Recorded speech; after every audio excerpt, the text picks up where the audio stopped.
देशाच्या पार्लमेंटमध्ये ज्याप्रमाणे हिंदुत्वाचे विचार जे श्रीरामाचं नाव घेऊन नवनीत राणांनी प्रखरपणे मांडले, त्याच्यामध्ये ओएसीचा जो विरोध होता आणि ओएसीनी सुद्धा बाबरी मस्जिदला घेऊन जो आक्रोश दाखवला आणि नवनीत राणाचा विरोध केला, त्याच्यामध्ये आक्रोश दाखवला, द्वेष निर्माण केलं आणि त्याचमध्ये इम्तियाज अली यांनी जे संभाजीनगरचे खासदार आहे त्यांनी अनेक सभेमध्ये नवनीत राणाला दम दिला, इशारा दिला आणि खालच्या पातळीवरची टीका केली।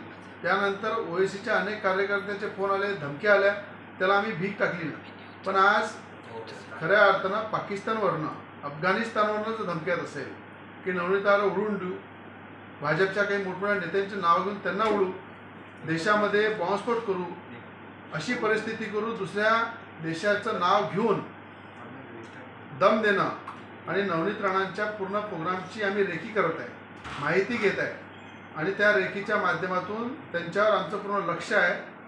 येणाऱ्या काळामध्ये कुठे उडून जाईल नवनीत राणा ते दिसणार पण नाही आणि कुठल्या प्रकारे कशा त्यांची हत्या केली जाईल या संदर्भात जर पाकिस्तानहून धमक्यात असेल तर ओएसीची तिथे लिंक आहे का, ओएसीचा त्यांचा संबंध आहे का, त्यावर पूर्णपणे केंद्रीय आणि राज्याच्या एजन्सी नक्की तपास करणार आहे। राज्याच्या डीजी रश्मी शुक्ला मॅडमला पूर्ण माहिती दिली, त्यांनी एटीएसचा तपाससुद्धा सुरू केला। अमरावती शहराचे पोलीस आयुक्त रेड्डी साहेब यांना सुद्धा माहिती दिली, त्यांनी सुद्धा एफआयआर केला आणि तपास चालू केला। राज्याचे गृहमंत्री आमचे देवेंद्र फडणवीस साहेब यांनाही माहिती दिली। तर मला विश्वास आहे केंद्रीय एजन्सी, राज्याच्या एजन्सी मिळून ओएसीचा पुरा तपास करतील।